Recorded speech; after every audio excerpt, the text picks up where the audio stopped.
Salut, c'est Isma, j'espère que tu es en forme et je viens tout juste de finir un appel de coaching privé avec un petit groupe de closers. Et ce qu'on a fait, c'est qu'on a parlé d'objections qu'on reçoit lors des appels. Et finalement, je leur ai montré comment justement répondre à ces objections et surtout comment se positionner en tant que leader dans un appel de closing. Donc, j'espère que ça va te plaire. Il y a eu pas mal de choses super intéressantes. Donc, je te laisse voir ça. Je te dis à très vite. La manière dont il faut voir une objection et la manière dont, peu importe la situation dans laquelle elle est, euh, techniquement, humainement, notre cerveau, il est wired, il est créé pour éviter la souffrance. Ok, on est tous d'accord par rapport à ça. On veut éviter la souffrance, on veut éviter pour économiser un maximum de ressources, on veut se préserver, voilà, se dupliquer, etc., etc. Ok, très bien. Mais de ton propre point de vue, en tant que closer, tu as une réalité qui est différente de celle de ton prospect. Okay. Donc si tu interagis avec un prospect et que ton prospect est dans une situation de souffrance, qu'il n'est toujours pas là, il veut être physiologiquement, financièrement, etc., etc., donc tu vois bien que cette personne, elle est en train de souffrir. Et c'est la raison pour laquelle elle a réservé un appel. C'est qu'elle a une situation qui est très peu tolérable et qu'au bout d'un moment, elle a vu une vidéo du marketing et qu'elle s'est dit, ouais, ok, d'accord, ça m'intéresse, je vais réserver un appel. Je réserve un appel, j'aurai un masterclass, tout ça, blablabla. Et donc, il y a quelque chose qui a fait qu'il y a une étincelle, et du coup, il y a un feu à faire monter. Pour que la personne monte dans le désir, un désir qui est au-delà de la peur de perdre et d'échouer, pour pouvoir la faire passer en tant que client. Ok, très bien. Donc quand tu as ce prospect en face de toi et que tu as ce prospect finalement qui va essayer de se débattre, qui essaie de se dire oui, mais de rationaliser le fait qu'il n'y est pas arrivé, qu'il veut, et les raisons pour lesquelles il ne va pas le faire. Mais la raison pour laquelle cette personne est en souffrance et va rester en souffrance, c'est qu'en fait, c'est comme s'il y avait une boucle et qu'elle n'avait pas fermé la boucle. Parce que cette personne est déjà en souffrance. Donc, cognitivement, techniquement, dans son cerveau, elle ne voit pas ça. Et si tu as en capacité de lui faire fermer la loupe, de lui montrer que cette situation, en fait, c'est la situation de souffrance ultime, techniquement, son cerveau va devoir dire, ah ouais, mais en fait, ça fait sens. Et là tu actives l'instinct de survie qui dit, ok, c'est fini par rapport à ça, en fait, c'est comme ça que ça doit être. Survivre, me donner un maximum d'opportunités pour passer au-delà. Mais ça, c'est comme ça que ça devrait être. Ok. Mais le problème, c'est que cette personne a créé en elle des raisons, des théories, des croyances qui justifient le fait que fermer la loupe, qui est justement arriver à son objectif, est plus dangereux que de rester dans sa situation actuelle. C'est-à-dire qu'il y a plus de danger, il y a plus d'énergie, il y a plus de... c'est la zone de confort, hein. C'est plus facile de rester dans ma situation actuelle que de passer à l'action et d'arriver à du coup, une situation de bien-être où je suis OK par rapport à ma situation. Par exemple, une personne qui veut perdre du poids. Donc, juste, je reviens en arrière. Donc, comment on fait ça d'abord? Comment on fait pour fermer la loupe? Notre job, c'est de poser des questions pour faire en sorte que ce prospect ferme la loupe. Donc, comment on fait pour arriver à fermer la loupe? Déjà, c'est d'arriver dans une situation où on va la mettre face justement à la réalité, la vérité, la réalité vraie, telle qu'elle est, objective, en enlevant ces layers de bullshit qu'on s'est construit. Parce qu'on ne peut pas se réveiller tous les jours, se regarder dans le miroir et de dire « je suis une merde ». C'est pas possible. Il faut qu'on vienne et qu'on se crée des histoires qui vont justifier pourquoi on n'est pas là où on veut être. Et donc du coup, ça va être mon tonton, ça va être l'État, ça va être la conjoncture actuelle, ça va être Covid, ça va être si ça aurait été beaucoup plus dur de perdre du poids. Et donc du coup, toi, tu dois arriver dans un... C'est ça qui est assez tricky, c'est que toi, tu connais les mécanismes, tu sais exactement ce que la personne doit faire pour arriver à son objectif.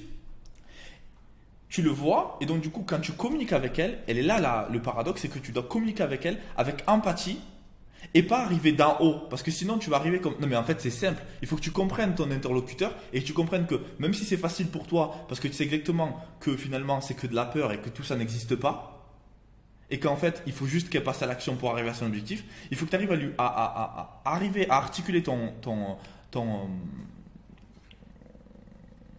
Questionnement. non, plutôt ton argument, cette conversation, pour justement arriver à, ok, en fait, quand je pose ça sur papier, En fait, c'est juste moi. C'est juste moi, je suis seul à moi-même, face à moi-même. Et ouais, j'ai été lâche, je me suis pas respecté, je me suis pas autorisé de réussir, etc., etc. Exemple, les personnes qui veulent perdre du poids, ils te disent je veux perdre du poids. Tu mens, tu veux pas perdre du poids. Ce que tu veux, c'est manger ce cookie.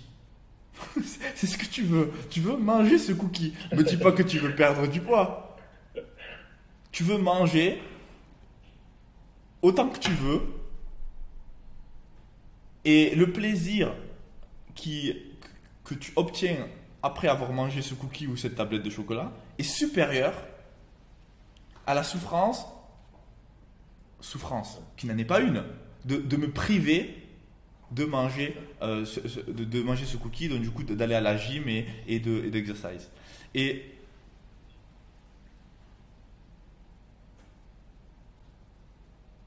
l'une des manières de faire ça, c'est en posant des questions et en faisant arriver son prospect à son propre questionnement. Jacques, tu es très bon à faire ça. C'est-à-dire que la personne, à la place de dire j'ai écouté 2-3 appels de toi, où la personne en fait elle a un questionnement. Il me semble qu'il y avait une personne qui voulait faire de l'e-com et juste en 2-3 questions, elle avait une croyance. Et pourquoi est-ce que tu penses que tu rêverais pas? Non, mais je pense que je sais pas où est-ce qu'on pourrait trouver, je sais plus quel était l'argument. Et en 2-3 questions, pouf, c'est tombé. La personne s'est dit mais en fait c'est de la connerie. Et sauf le problème d'aujourd'hui, c'est que les gens sont trop sur ces putains de téléphones, ils sont trop autre part, et ils prennent jamais, ça n'arrive jamais, à part peut-être avant le nouvel an, de se prendre un papier et un stylo et de se dire qu'est-ce que je veux vraiment obtenir. Qu'est-ce que je veux vraiment obtenir. Et ça n'arrive jamais. Et donc du coup cet appel, il est là pour ça. Cet appel que vous avez avec ces prospects, il est là pour créer, pour rendre réalité ce qu'ils sont promis d'obtenir au 31 décembre. Ouais. Et parfois les personnes vont se débattre. Parfois les personnes vont se débattre. Et parfois ils vont trouver des milliers de raisons. Mais toi tu dis, en fait, finalement là, c'est pas par rapport au produit, c'est pas par rapport à l'accompagnement. Là, je suis simplement en train d'avoir une conversation entre deux êtres humains et je suis en train de dire pourquoi aujourd'hui tu n'es pas là où tu veux être. Qu'est-ce qui s'est passé sur la route? Où est l'auto-sabotage?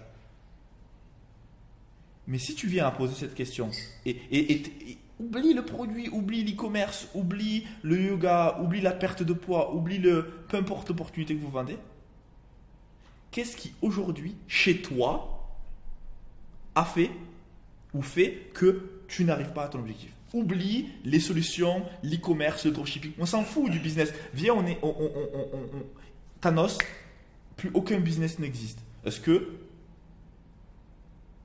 ça fera une différence? Il y a des personnes qui ont créé des business pour la première fois. C'est-à-dire, tu vas pas atteindre un mécanisme pour arriver à tes fins. Tout ça, c'est que c'est du marketing. Ça n'existe pas. Encore une fois, c'est des croyances. Les croyances, c'est des escaliers virtuels qui n'aident que ceux qui y croient. La vérité, c'est que sans formation, tu peux perdre du poids. Sans formation, tu te poses, tu fais ta méditation, tu n'as pas besoin d'une retraite de yoga. Mais les gens, ils vont vouloir une formation en yoga, une formation en perte de poids. Pourquoi? Parce qu'en eux, ils pensent qu'ils ne peuvent pas y arriver seuls. Donc en soi, le cours n'a rien à voir avec tout ça. C'est parce que tu penses ne pas avoir les ressources nécessaires en toi pour pouvoir casser ce cycle d'auto-sabotage pour passer d'un point A à un point B. Bon, c'est ok. Il y a des personnes qui sont spécialisées pour ça, pour te montrer comment faire. Maintenant, il faut que tu acceptes que aujourd'hui, la machine, si tu n'es pas là où tu veux être, c'est qu'il y a quelque chose qui n'a pas fonctionné. Donc, maintenant qu'on a accepté le fait que justement la solution et le problème viennent de toi, aujourd'hui, quelles sont les solutions qu'on peut mettre ensemble pour que la solution vienne de toi? Quelles solutions on va devoir mettre en place d'ici la fin de cet appel pour pouvoir pour fermer cette loupe? Et donc, du coup, c'est le passage à l'action et tout ça. Mais si tu arrives dans un appel et que il y a déni, non-acceptation de la réalité, se créer ne pas voir sa situation de façon objective, c'est compliqué de commencer à même essayer de trouver une solution. Parce que de base, le système de pensée est cassé. Donc d'abord, Romain est excellent à ça. Et c'est pour ça qu'ils se focalisent sur le système de pensée en premier lieu, parce que sans ça, rien n'existe. Donc tu travailles avec ton prospect par rapport à ça. Il faut que l'appel de closing soit soit un appel de coaching. Il faut que juste le fait de t'avoir parlé, qu'elle achète ton produit ou pas, peu importe l'industrie, que ça vaut 2 ou 3 000 euros, parce que tu as amorcé un changement. Et que la personne, elle voit, une fois que tu as fait ce déclic, donc tu as fait la moitié de la loupe, la personne, il y a un changement de paradigme, il y a un changement de réalité. Elle voit la vie d'une façon qui est totalement différente. Elle ne voit plus la vie comme une victime, mais elle voit pourquoi elle est arrivée à cette situation au jour d'aujourd'hui. Et pourquoi elle doit changer. Et là, aujourd'hui, elle passe, ok, qu'est-ce que je fais? L'acteur de ma vie. Et là, c'est fini. Tu peux plus arrêter une personne qui, tu vois, c'est comme dans Matrix. C'est fini, elle a compris. Donc maintenant, même si la personne n'achète pas ton produit, la personne t'as déjà changé sa vie. Parce que c'est plus, oh, qu'est-ce qui arrive, qu'est-ce qui m'est arrivé à moi, mon pauvre doudou, j'ai besoin d'un petit sucre. C'est, ok, quelles sont les étapes concrètes que je vais mettre en place, comment je me suis auto-saboté dans le passé, et qu'est-ce que je décide d'éradiquer de ma vie. Et puis après, il y a des actions, et d'actions en découlent des résultats qui sont plus ou moins alignés aux résultats que tu veux atteindre, et puis après, c'est comme une boussole, au final, tu trouves ton chemin. Si vous faites ça dans vos appels, le produit, le prix n'existe pas. Et c'est qu'après que tu installes ton mécanisme et ok, on est en capacité de t'aider, et puis après tu pitches si la personne est qualifiée. Mais avant, il faut que la personne se dise, je sais pas c'est quand c'est que la dernière fois que vous avez eu une épiphanie, mais quand tu as une épiphanie, il y a un moment où pendant un quart d'heure, ta vie en fait, c'est-à-dire que tu vois la vie avec, tu te dis mais c'est un putain de changement de paradigme en fait. C'est profond. Et ça, c'est un putain de super pouvoir. Là, je viens de vous en faire un.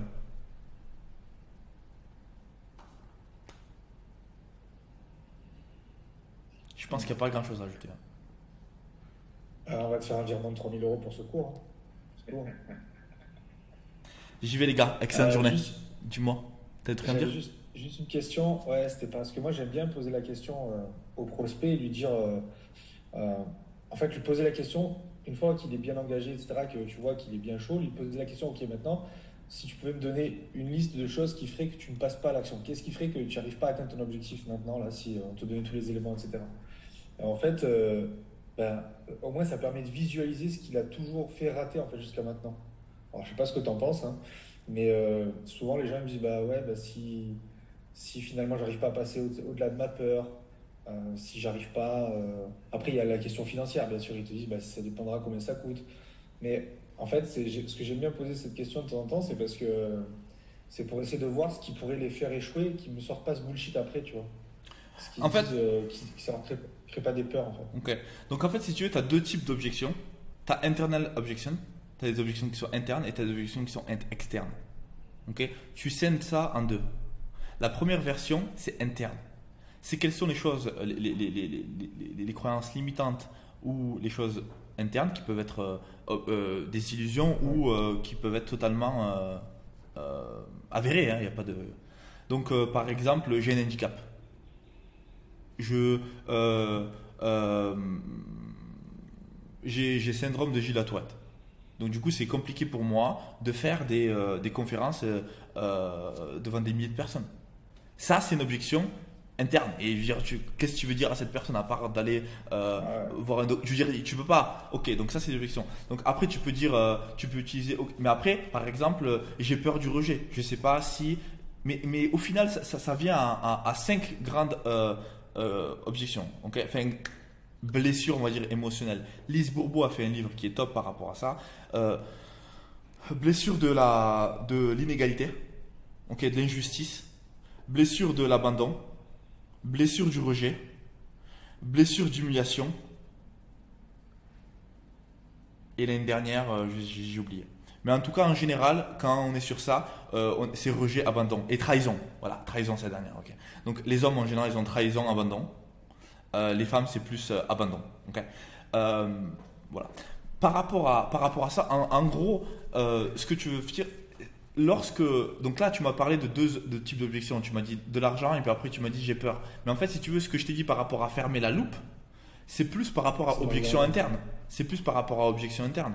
Par rapport à, du coup, j'ai jamais vraiment su tenir quelque chose jusqu'au bout. Je commence des projets, mais je les finis jamais. Ça, c'est classique, tu vois. Ça, c'est par rapport aux personnes qui n'ont pas eu de. Ça, c'est personnes qui ont si une personne te dit ça, ça veut dire qu'elle a un low esteem. C'est-à-dire qu'elle ne s'estime pas énormément. Pas parce que c'est peut-être pas ça qui a créé ça, mais en tout cas, à force de commencer des choses et de ne pas les finir, tu finis par croire que tu réussis jamais. Donc du coup, tu mérites pas le succès. Donc du coup, ça mérite même pas de tester. Ou quand tu testes, à la première complication, au premier problème, tu t'échoues parce que tu penses que tu peux pas passer au-dessus. Donc voilà. Donc ça, on a tous à faire nos démons et on a tous ce genre de problématiques plus ou moins exacerbées suivant les profils psychologiques. Mais par rapport à, je vais te parler de l'autre côté, les external objections, c'est plutôt tout ce qui est j'ai pas le temps. C'est du temps, c'est des moyens financiers, c'est des ressources. Ok, les ressources c'est des calories, du coup énergie, temps, argent, c'est l'énergie. Qu'est-ce qu'il y a d'autre ou je sais pas comment faire, je sais pas, je veux créer un business mais je sais pas comment faire, je sais pas comment créer le business. Tout ça, ça se règle. Tout ça, ça se règle. Si y a un plan, si tu mets un paiement plan en place, tu aides la personne tu lui donnes des étape par étape, il y a une personne qui la coach, elle va être en capacité de passer au-delà de ses objections. Le premier truc que tu dois clipper, parce que combien de personnes, je parle avec des closers, combien de personnes on a vu que des personnes qui ils sont vraiment motivées vont faire un prêt et puis ils rentrent dans le cours et puis après ils remboursent leur prêt en 30 jours. Enfin, l'argent, si tu as la confiance en toi, au final, peu importe, j'étais endetté, il y a des huissiers au cul, pourtant, c'est-à-dire qu'en fait, ça c'est une croyance externe, enfin, c'est une limitation externe. Je dis pas qu'elle n'est pas réelle, mais si tu veux, le plus gros du travail, il va être en interne. Ouais, le plus gros du travail, voilà. Tu as le psychologique et tu as le factuel en fait. C'est deux choses différentes. Ouais.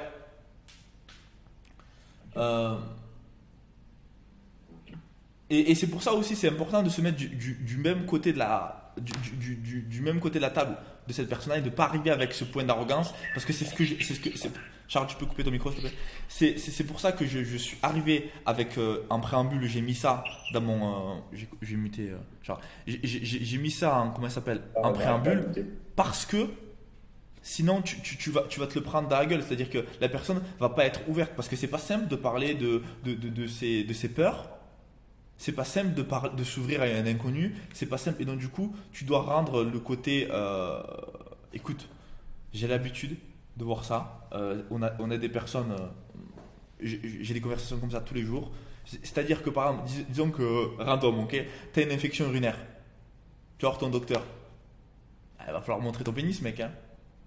Tu vois, je veux dire, et c'est plus ok de faire ça que si c'était j'en sais rien, une autre profession. Pourquoi? Parce que cette personne, elle a l'habitude de faire ça, c'est son job et c'est ok. Un psychologue, tu peux lui dire pourquoi, tu peux lui parler des traumas qui sont arrivés dans ta famille, j'en sais rien. Tu vois? Pourquoi? Parce que c'est son job. Et donc du coup, tu dois arriver d'un côté, ok, je suis professionnel et c'est mon métier.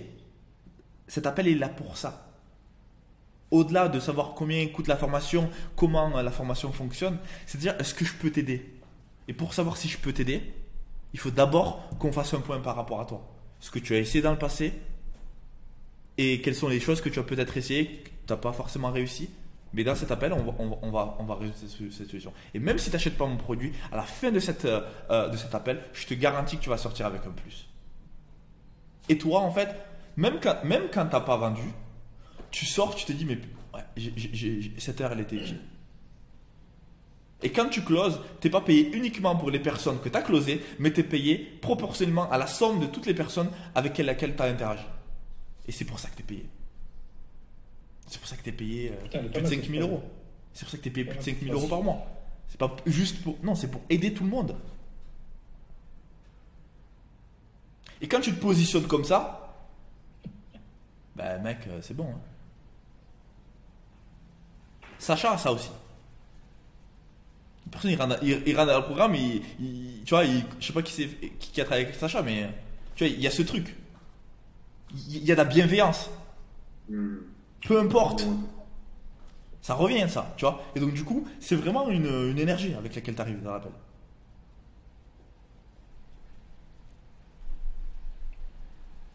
Bang, bang. Yes. Alright, guys. Hein? Je vais avoir un call là. T'as dit quoi, Alex? Non, je dis c'est bon cette vision, d'avoir cet état d'esprit justement parce que je sais pas comment vous voyez, mais moi c'est toujours ce que j'ai un petit peu ressenti aussi. Peu importe finalement si j'arrive à closer le mec ou pas, je sais que quand il va en ressortir, le mec généralement il a eu ce petit truc et ça lui a fait bouger au niveau de son état d'esprit. Quitte à lui rentrer dedans. Des fois il faut pas hésiter, il y a beaucoup de gens qui sont dans ce côté un petit peu zone de confort, même des fois les bousculer un petit peu quoi. Leur dire écoute mec, à un moment donné, si tu en es là où tu es, c'est aussi parce que tu as pris des décisions qui n'allaient pas dans le bon sens. Donc là, tu as pris cet appel, c'est déjà un premier pas, c'est bien. Mais maintenant, il faut aller plus loin si tu veux aller plus loin. Et des fois, il faut arriver à bousculer un petit peu. Et c'est ce que tu as dit, c'est-à-dire que tous les calls que tu as pris, tu n'es pas payé uniquement pour les mecs que tu as closés, pour l'ensemble des calls et des personnes à qui tu as apporté de la valeur. Ça, je trouve que c'est une excellente vision. C'est ce qui permet aussi d'aller un peu plus loin. Est-ce que tu penses que ton processus de pensée et que les actions que tu... Est-ce que tu penses que ton processus de pensée a un impact sur tes actions? Oui ou non? Oui. Est-ce que tu penses que du coup tes actions ont un résultat sur tes résultats? Ont un impact sur tes résultats? Oui ou non? Donc est-ce que tu es d'accord pour me dire que le processus... Est-ce que tu es d'accord pour me dire que les résultats que tu as eu jusqu'à maintenant ne sont pas satisfaisants? Oui ou non? Oui. Donc est-ce que tu es d'accord avec moi pour questionner le processus de pensée que tu as eu jusqu'à aujourd'hui? Et est-ce que tu es d'accord pour qu'on apporte un changement à ce processus de pensée qui par défaut va avoir justement des habitudes, des actions qui vont être différentes de ce que tu as eu l'habitude de faire, et donc du coup le constat c'est que tu as des résultats qui sont différents de ce que tu as eu dans le passé. Make sense? Mais quand la personne elle dit là, oui mais quand c'est dans l'émotion comme ça, c'est pas cristallisé. Pardon? Il va toujours chercher à se débattre en fait. Il va toujours chercher à trouver une excuse ou une raison. Ouais, mais attends, une fois, quand la personne, ça c'est quand il y a l'ego. Quand la personne elle a vu que tu n'étais pas là que tu n'étais pas un danger pour elle et que tu arrives à avoir cette conversation avec elle. Et t'es perspicace, tu tapes dans le mille, et là, tu peux même avoir des personnes qui pleurent dans les appels. Hein. C'est ça, et là, on se détache en plus du résultat. Donc, et tu te détaches du résultat. Elle ne doit vraiment pas arriver. Comme tu as dit, on se place un peu comme un médecin, comme un professionnel. Donc, en fait, la personne, elle comprend qu'on est là pour faire le diagnostic, pour mettre de la clarté aussi, coucher sur papier, qu'est-ce qui l'empêche d'atteindre vraiment ce qu'elle veut. Et au final, c'est ce qui l'amène petit à petit dans cette prise de décision, et là elle est dans les taux et c'est fini. Et non pas et c'est pas uniquement, c'est-à-dire que quand tu vas closer cette personne, elle va avoir 10 fois plus de résultats que les autres closers qui ont l'habitude de closer, parce qu'en fait, c'est-à-dire que tu lui as donné en fait, c'est un onboarding en fait pour le cours. Il y a que la personne, elle arrive, elle sait très bien qu'elle est acteur, elle est capitaine de son propre navire, et tu lui donnes la carte. Donc le cours finalement c'est la carte et la méthodologie avec du support. Et la personne, elle va arriver à dire, ok, bam, bam, bam, bam, et ça passe à l'action de ouf. C'est ça. Non, je suis carrément... Ça fait du bien de l'entendre, ça recharge des batteries, là. Et c'est aussi important parce que je sais que vous, quand vous avez des appels, c'est-à-dire vous devez rester le phare. Vous devez rester sur cette vision-là. Et au fur et à mesure que vous avez des appels, parfois, suivant les énergies des interactions qu'on a, on se dilue. Et notre boussole, elle se tourne de manière consciente ou inconsciente. Hein. Et c'est important qu'on ait ce genre de conversation pour venir réaligner par rapport à l'étoile polaire. Elle est là, c'est comme ça qu'on part et on fonce. Alright, guys? Alright. Yes. Excellente journée. Yes. Bye. Bonne journée. Merci. Salut, Ousmane.